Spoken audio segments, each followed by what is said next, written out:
大家好，我係 Wills，我係沙兒。今日係2021年嘅1月1號。其實呢條片咧就唔係1月1號拍嘅，係我哋31號拍嘅。咁就係想講呢一嚿，我哋琴日咧收到啦，就由 Apple 寄過嚟嘅 HomePod Mini。耶！等咗好耐啦。係因為佢嘅貨源實在太過少啦，咁我哋11月訂咧訂到而家咧先至嚟，咁我哋就即刻拆盒。個紙盒係要咁樣。我哋買咗灰色㗎。係啊，襯翻我哋間屋。咁因為咧，我哋需要有一個智能家居嘅嘢啦。咁以前咧，我哋就係用呢一個小米嘅，咁就要講國語。我哋就想咧講翻廣東話，所以我哋就買呢一個 HomePod。哦，彩色嘅喎佢個設計。佢上面個盞燈咧係彩色嘅。哦。係比你想象中點咧？我覺得重嗰啲喎，比我想象中。係喎，有啲重，同埋佢個圓形俾我睇感覺上咧 bulky 啲。細好多嘅入邊。係啊。好啦，我哋而家拆盒，實際唔使咁大力嘅。要用陰力。就係呢個波啦。佢條線咧係唔能夠掹嘅。哦。係啊，咁另一邊咧就係呢個 Type C 頭。哦，OK。咁佢係有送火牛嘅。咁都好啲。係啊，因為咧 HomePod Mini 係好撈教嘅，佢嗰個 Power Supply 嘅要求咧係非常之高嘅，咁係需要用到20火嘅 USB Power Supply。咁最近啱 update 咗嗰個 firmware 咧係用18W 都得，但係18W嘅 Type C 叉電器咧都係非常之罕見嘅。佢係邊一個係頂？呢個係頂。係啊，呢個就係個頂。咁佢會着燈嘅。下邊有嚿嘢可以搣嘅。有個 Apple logo， 住個底，冇特別嘅，係個底嚟嘅啫。OK， 咁都要開㗎啦呢一個。咁個盒一樣都係一貫作風啦，乜都冇㗎啦嚇，就係得個火牛同埋說明書，同 iPhone 係一模一樣嘅。嗱咁攞上手咧，我又覺得佢個重量都合理嘅，而佢呢一個紋理咧，摸上去咧係有少少似嗰啲生果咧，啲梨嗰啲咧咪包住咗嗰啲尼龍嘅，係有少少軟軟地嘅，你 feel 唔 feel 到？你一講咧軟軟地咧，我就大力咁，好似撳凹咗啦，應該冇咁化學嘅。咁同埋呢條線咧就係尼龍線嚟嘅，就比較粗身一啲，硬啲啲。佢呢個係咪布？即係佢唔係一啲膠嚟喎，咁我都唔肯定佢用咩物料喎。係咯，佢係咧睇起上嚟咧，好似我哋嗰啲衫嗰啲線咁樣，但係佢係硬嘅咯。硬得嚟有少少軟，咁個質感係靚嘅呢一個，同埋真係係抵玩嘅。如果以翻佢大嗰部嚟講，要2300啦，咁呢部係700幾嘅啫。咁我哋對音質咧就冇乜要求嘅，我哋唔係諗住用嚟聽歌，我哋完全係用佢嚟作為我哋屋企嘅智能家居嘅大腦。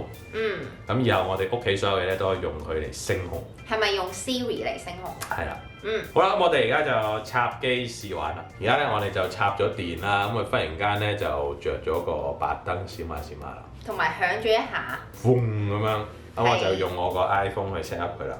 咁一開個 iPhone 咧已經見到個 HomePod Mini 出嚟㗎，乜都唔使撳嘅，咁就撳 set up。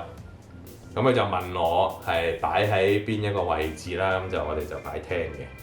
咁已經做緊嘢㗎啦佢。咁問我要唔要去訂閲呢一個 Apple Music 啦？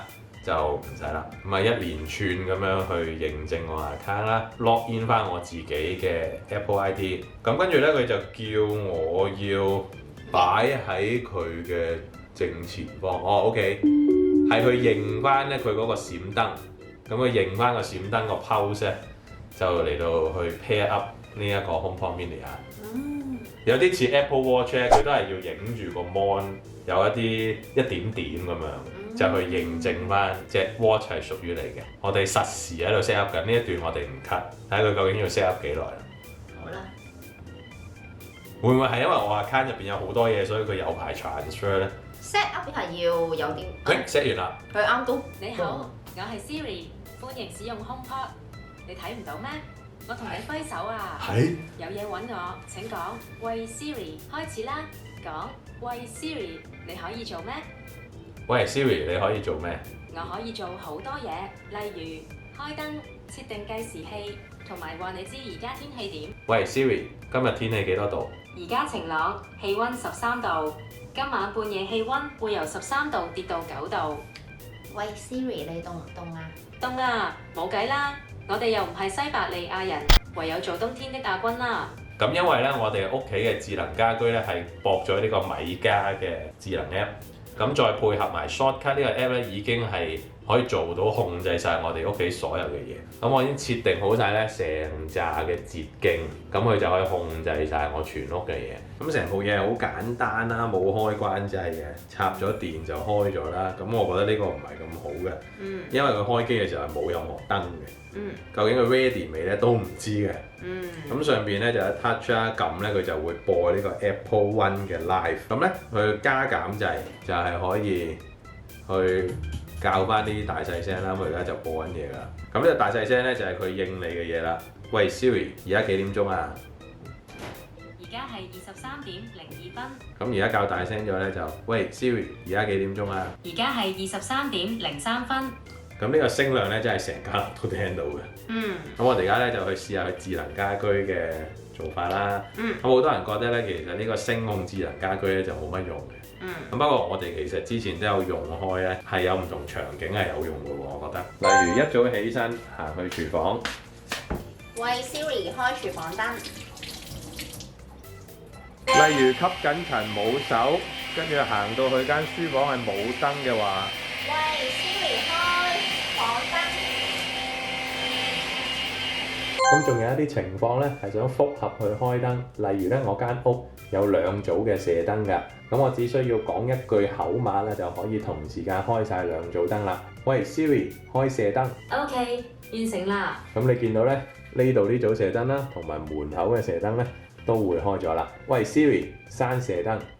OK， 完成啦。咁其實咧，佢仲會 set 埋呢個電視機啦，開電視啊，大聲啲、細聲啲啊，靜音啊，同埋啲冷氣機咧，我哋全部都 set 好晒啲智能家居嘅。咁你就可以同 Siri 講，要開冷氣啊，個冷氣要低溫啲啊，諸如此類咁樣樣啦。非常之方便啊！咁其實你仲可以 set 好多唔同嘅場景啦，譬如你可以同佢講話，喂，我沖涼啦。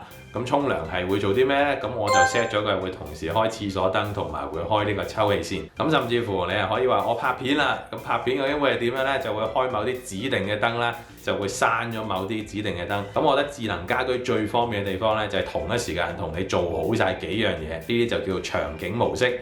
咁全部嘢咧都喺翻你個 app 入邊去做一個 shortcut，咁就可以叫佢做晒㗎啦。咁最重要咧就係出街模式。喂 Siri， 我出街啦。OK， 完成啦。咁成屋嘅嘢咧，佢就會按部就班咁樣慢慢同我熄晒佢。咁有某啲燈咧，佢會有啲 delay 嘅。咁樣成屋嘅嘢咧就熄晒啦，你已經見我唔到。嗱，咁除咗智能家居之外咧，有嗰啲舊嘢咧，仲有啲用途嘅。咁就係可以譬如問下佢幾多點啊，問佢嘅天氣啦。咁仲可以咧叫佢按時去提你。咁例如可以叫佢喺5分鐘後叫我啦。譬如你係煮緊嘢嘅，咁跟住你又要去撳下電腦喎，咁你驚自己唔記得，咁你就可以話：喂 Siri， 5分鐘後叫我。5分鐘計時開始。咁去到5分鐘後咧，佢就會播啲音樂提你㗎啦，咁你就會記得翻呢件事啦。咁亦都可以叫佢第二朝幾點鐘叫醒你啦。譬如話，喂 Siri， 聽朝8點半叫醒我。我已經設定咗上晝8點半嘅鬧鐘。咁跟住後尾發覺，咦，聽日假期喎，係唔需要嘅喎。喂 Siri， 取消所有鬧鐘。得啦，你所有嘅鬧鐘已經熄晒。喂 Siri， 紐約而家幾點鐘咧？美國紐約市而家係4點09分。咁就可以慳到好多我哋揾手喺度撳嘢嘅時間，打俾你都得㗎。係，佢會因為佢係綁定咗我嘅 Apple account，咁我個通訊錄入邊嘅人咧，我係可以直接喺呢度打電話俾佢嘅。嗱，咁我哋講翻呢個 HomePod 啦，你覺得以700零蚊一嚿咁樣嘅嘢啦，佢個音質係點啊？佢個音質我覺得 OK 啊，不過咧就要睇下佢係收音嘅情況點，即係喺房入面嗌出嚟得唔得嘅咧咁啊？好，咁我哋而家即刻測試下。咁而家咧就有請沙先生入去睡房，咁係非常之遙遠嘅，咁就等佢嗌出嚟啦。喂 Siri， 閂廚房燈。OK，完成啦。聽到喎。喂 Siri， 開廚房燈。OK，完成啦。咁細聲都聽到啊！大家唔知喺條片入邊聽唔聽到沙先生講嘢啊？咁我覺得 OK 喎。你試下喺廁所，廁所係再遠啲，再有多啲嘅牆壁去隔住啊！叫佢關射燈啦，試下。喂 Siri， 關射燈。OK，有反應喎，好嘢喎！咁個收音好似 OK 喎，我覺得 OK 啊個收音。但係你嗰邊聽唔聽到 Siri 答你㗎？聽到啊。都聽到啊！嚇，西山長水遠咁樣翻嚟啊！我覺得個收音比我想象之中好嘅，因為我喺洗手間都唔係嗌得好大聲，即係用我而家呢個音量咧，佢都聽到。咁所以我覺得都 OK 啦。反應都可以接受嘅。可能講下佢會快手啲嘅。係，希望佢之後個 machine learning 係好啲。係啊，咁我哋今日介紹去到呢度啦，我覺得唔錯嘅呢一個。如果你本身有智能家居係更加合適啦。咁如果就算冇智能家居都好咧，咁我哋遲啲拍啲片教大家點樣可以簡單單幾廿蚊都可以令到你屋企變到有少少嘅智能家居。好，我哋下條片再見，拜拜。想跟我學做YouTuber？YouTuber Go！